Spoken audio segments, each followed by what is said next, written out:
शेतकरी मित्रांनो, आज आपल्या AI टेक्निकनं ऊस आपण जी शेती करायला होत ह्याला आज आपला 41वा दिवस झालेला आहे. आज आपल्याला 41व्या दिवशी द्यायचं आहे 13-0-45 म्हणजे पोटॅशियम नायट्रेट. तर ह्याचा आपला आज वापर करायचा आणि ह्याच्यासोबत आपल्याला कॅल्शियम नायट्रेट हे दोन द्यायचे. हे पोटॅशियम नायट्रेट ही एक द्यायचं आहे आणि ह्याच्यासोबत कॅल्शियम नायट्रेट. तर हे दोन्ही का द्यायचे ते ह्याचे काही कारण आहेत ते मी आज तुम्हाला सांगणार आहे. पण आज आपण हे द्यायला होतं ह्याचं कारण आहे की आता सध्या थंडीचे दिवस आहेत. मी तुम्हाला कालच एक व्हिडिओ करून टाकला होता की आपलं AI टेक्नॉलॉजीचा मेसेज होता आपल्याला की जे आपली तापमान आहे हे जमिनीचं हे एकदम कमी यायला लागलंय. तर मी तुम्हाला काल दाखवून दिलं होतं की आपलं 19.50 अंश सेल्सिअस इतकं तापमान होतं. म्हणजे ते मधलं तापमान होतं. कमीत कमी तापमान आपलं 6 अंश सेल्सिअस इतकं यायला लागलंय आणि जास्तीत जास्त उन्हाच्या पाऱ्यात आपलं तापमान हे 28 अंश सेल्सिअस इथपर्यंत चाललंय.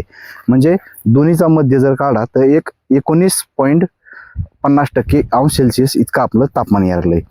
तर आज आपलं ऊसाच्या फुटव्याच्या अवस्थेमध्ये आपलं पीक आहे आणि ह्याला आपल्याला द्यायचं आता 13-0-45 आणि कॅल्शियम नायट्रेट. तर हे दोन्ही कशासाठी द्यायचं आहे तर हो काय आपले फुटवे बघा अगोदर. तर हे दोन्ही आपल्याला देत असताना निघणारे जे कोंब आहेत ह्या कोंबाची जाडी वाढली पाहिजे. ह्याचं जे आपलं काही हे आपण जे पाणी देतो हे पाणी घेण्याचे जे शोषण करण्याची जी क्रिया आहे ही सुधारली पाहिजे आणि थंडीमध्ये हे आपल्या पिकाला संरक्षण देण्याचं हे काम करत आहे. पुन्हा आणखीन फुटवे पण आपले स्थिर करत आहे. तर हे 3-4 फायदे आपले हे पोटॅशियम नायट्रेट हे आपलं काम करतं. त्याच्यामुळे आज आपल्याला घ्यायचं आहे 13-0-45 हे आपल्याला त्याच्यासोबत घ्यायचं आहे. शेतकरी मित्रांनो, आपण आता 13-0-45 हे तर द्यायला लागलो तर ह्याचे फायदे मी तुम्हाला आता सांगितले आणि ह्याच्यासोबत आपण आता कॅल्शियम नायट्रेट द्यायला लागलो. तर आपण कॅल्शियम नायट्रेट कशासाठी द्यायला लागलो तर आता हे मी तुम्हाला खाली दाखवून देतो की आता हे जे काही कोंब आहेत हे कोंब असे वाकडे निघालेले आहेत बघा हे.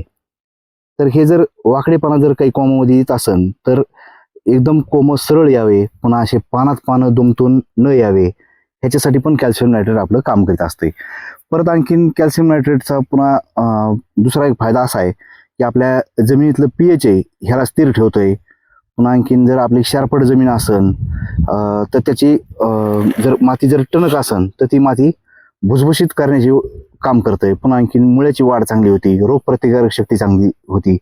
तर हे बघा आपली जी जमीन आहे ह्या जमिनीमध्ये आपण सगळे दिलेलं आहे. तर ही माती बघा कशी बघा आणि आपण ठिबकने पाणी देतो त्याच्यामुळं कुठे बघा बघा माती हे आणि सहज आपण असं हाताने खाली उकरू शकतो. तर खाली उकरल्याच्या नंतर पण बघा माती. ह्याचे फायदे तेच येतं की आपली माती पण एकदम भुसभुशीत ठेवतं. हे बघा एकदम पत्ती असल्यासारखी ही आपली जमीन झालेली. तर शेतकरी मित्रांनो, आता आपण तिकडं आपल्या विहिरीवर आपले ड्रम केलेले आहेत. त्या ड्रम मध्ये कॅल्शियम नायट्रेट आणि 13-0-45 हे दोन्ही एकत्र करून आपल्याला सोडण्याचा आज आपली वेळापत्रकानुसार ह्याची वेळ आहे म्हणून आपण ते आज सोडणार आहेत. तर 41व्या दिवशी न सोडता ह्याचा आपली वेळ होती 35व्या दिवशी. पण 1-2 दिवस थोडंफार मागं पुढे जरी शेड्यूल झालं तरी चालतंय. आपली ऊसाची खुरपणी चालू होती. 1 एकरसाठी आपल्याला कॅल्शियम नायट्रेट 3 किलो आणि 13-0-45 हे 2 किलो एवढं आपलं एका एकरचं प्रमाणे हे दोन्ही मिश्र करायचं आणि टाकून सोडून द्यायचं.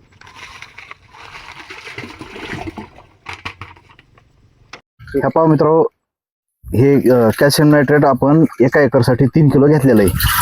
तर आपण आता हे कॅल्शियम नायट्रेट 3 किलो ते पण आपल्या ह्या पाण्यामध्ये टाकून घेऊ. शेतकरी मित्रांनो, थोडंसं जरा व्हिडिओ एखाद्या वेळेस मागं पुढे 1-2 दिवसाच्या अंतराने मागं पुढे होऊ शकतात. तर कामात जरा बाकीची गडबड असल्यामुळे अशा गोष्टी होऊ शकतात. आताच आपण खोळा व्यवस्थापनाबद्दल पण आपण व्हिडिओ करणार आहेत. काही इथं मागं आपण पाचट कुजून घेतलेलं आहे. या इकडे मी तुम्हाला आज दाखवून देतो की आपण